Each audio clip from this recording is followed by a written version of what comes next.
En un jour, le marché du travail est reparti 10 ans en arrière.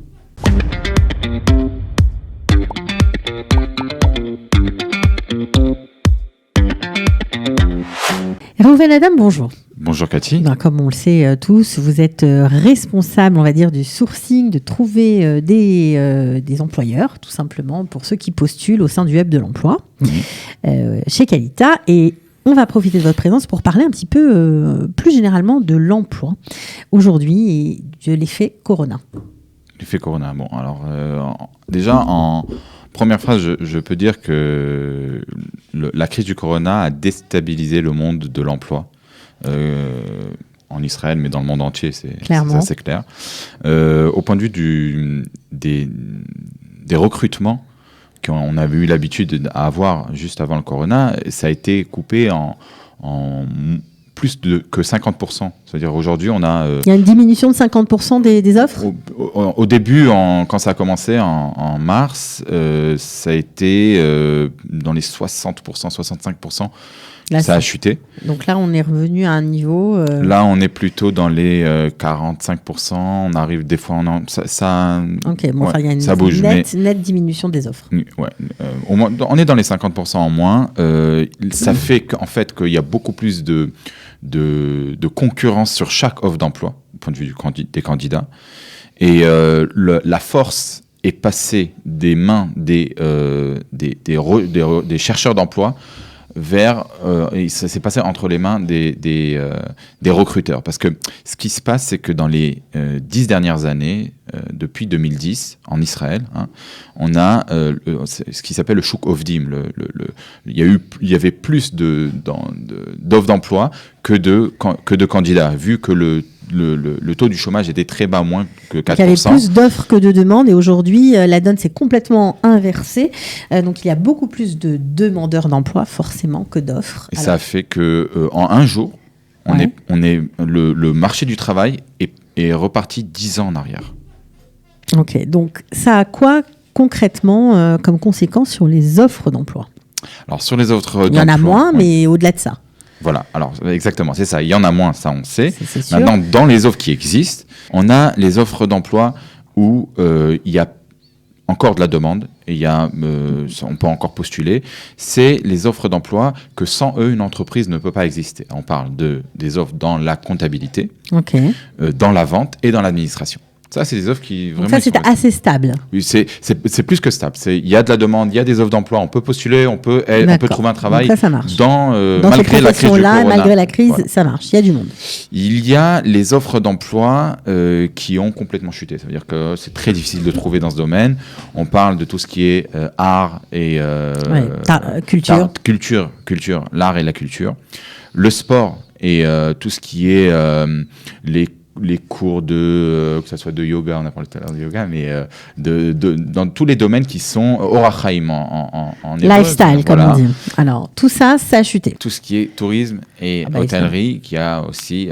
quelqu'un qui cherche un travail dans ce domaine-là, il ne trouvera pas parce il faut déjà remployer les anciens.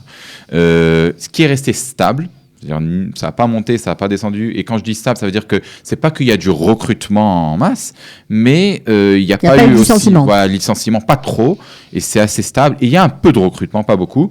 C'est l'high-tech, les offres dans tout ce qui est fonction publique. Ok, donc pour être fonctionnaire, ça marche encore. Oui, d'accord.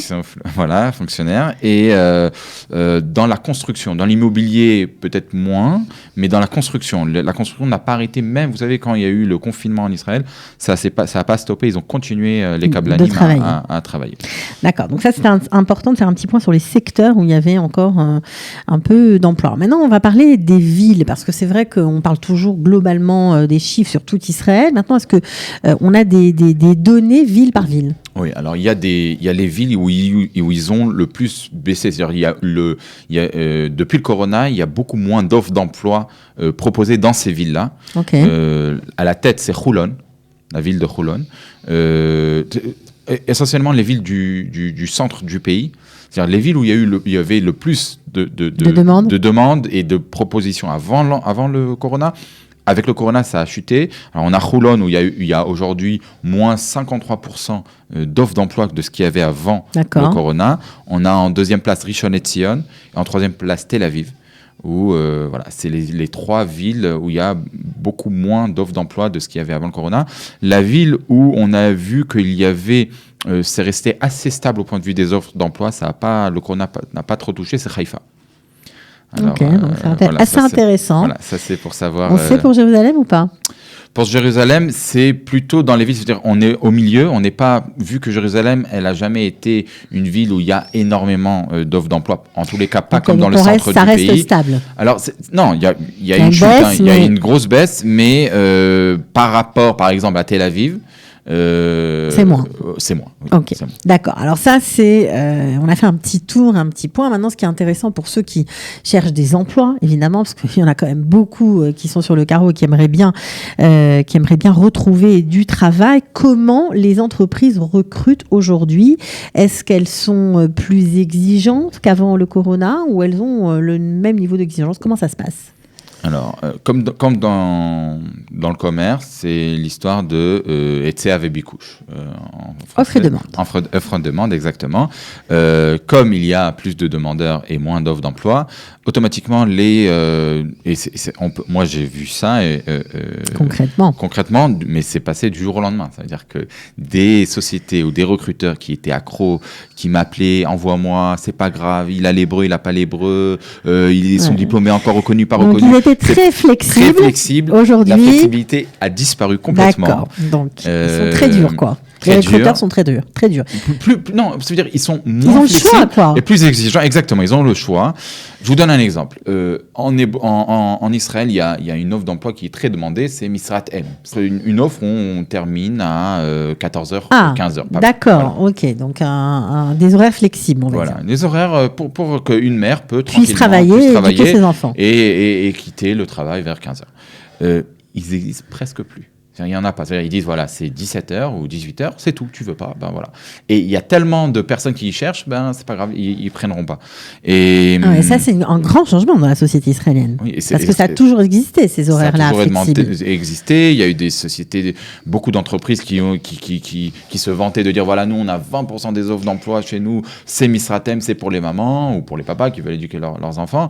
Une possibilité plus flexible, travailler de la maison. Bon, maintenant, à cause du corona, même ceux qui n'ont pas pensé, ils n'ont jamais pensé à travailler de la maison, mais c'est pas parce que c'est envers les employés, mais c'est plutôt parce que c'est la situation qui oblige. Exactement. Bon, alors moins de flexibilité de la part des entreprises, ça veut dire qu'il faut changer sa mentalité quand on cherche du travail aujourd'hui? Moi, je préfère que ce soit la mentalité, que ce soit avec le corona ou sans corona, de se dire, je cherche un travail, je trouve, même si c'est pas exactement ce que je veux, je prends, parce que dans le marché israélien, automatiquement, je vais évoluer, je vais avancer. On l'a dit déjà, mais il faut le répéter parce que les francophones qui débarquent en Israël n'ont pas du tout cette approche-là et ne comprennent pas combien c'est vrai et vérifié. C'est-à-dire qu'on peut rentrer à un salaire de misère dans un job, en bas de l'échelle, mais être très compétent et surqualifié, et au bout d'un an, retrouver, on va dire, sa fonction à son niveau de compétence, parce que on a vu qu'on était méritant. Exactement, Cathy. Et je veux juste retenir l'histoire du salaire de misère. Je veux juste dire que le salaire minimum en Israël est plus haut qu'en France. Ah ben voilà, ça remet les idées Alors en misère, mais... ça veut dire quoi? Combien? Non, c'est un peu plus haut, même dans les 100 euros en plus, mais c'est quand même... il est plus haut. Et c'est vrai que ça, c'est un. Et deux, c'est aujourd'hui, vu qu'on a des centaines de milliers de personnes qui sont sur le marché du travail, on a une concurrence qui est très très haute. On en avait parlé au début, si vous vous rappelez, de la crise du corona. On avait averti et on avait dit de faire très attention à ça parce qu'il va y avoir beaucoup plus de concurrence. Mais aujourd'hui, c'est un fait. Aujourd'hui, on ne sait pas où ça va. On ne sait pas combien de temps et on ne connaît pas les dégâts de ce qui se passe aujourd'hui. Alors, ça veut dire quoi? Ça veut dire que quand on cherche du boulot, on prend n'importe quoi, même quelque chose qui est complètement différent de... C'est-à-dire, si on ne trouve pas, c'est-à-dire, moi, je dis toujours aux candidats, tu te mets un délai, tu dis voilà, jusqu'à telle date, je me mets 1 mois, 2 mois, 3 mois, combien que la personne sait que financièrement il peut tenir, je me mets jusqu'à telle date pour trouver un travail. D'accord ? Okay. Si je suis arrivé à telle date et je vais pas trouver dans mon domaine. Alors je change et je prends quelque chose de moins bien. Je prends tout parce que le but aujourd'hui c'est de travailler, c'est de ne pas être au chômage. Vous imaginez, disons dans 1 an ou 2 ans, les recruteurs. On ne sait pas où on va. Ça peut durer encore 1 an, ça peut durer 2 ans, 3 ans, on ne sait pas. L'histoire de remettre tous ces gens-là dans le monde du travail, même l'État d'Israël a dit qu'elle donnait le chômage jusqu'à pendant 1 an. Ouais, jusqu'à juin 2021. Exactement, ça veut dire que déjà ils prennent en compte que ça va prendre au moins 1 an de remettre. Et encore, on parle pas de retourner à 4%, mais au moins à 10%. Moi je dis, ça c'est une chose. Prendre, et imaginez-vous, après le corona, quelqu'un qui vient avec un CV et qui dit, dans l'année 2020, j'ai travaillé. Là, on a en face de nous un battant, oui. On a en face de nous quelqu'un qui s'est battu et qui a été prêt. Alors, même si le poste ne va pas être à votre niveau, mais on va dire, OK, mais il a été flexible, il a été prêt à travailler. Ça, c'est quelqu'un qu'on veut capter dans l'entreprise. Ça, c'est un. Alors, le deuxième point, juste dernier point, c'est prendre les natsels, comme on dit les natsels, se servir de ce temps-là pour se dire, OK. Rentabiliser ce temps. Rentabiliser pour se dire, peut-être que je dois réfléchir.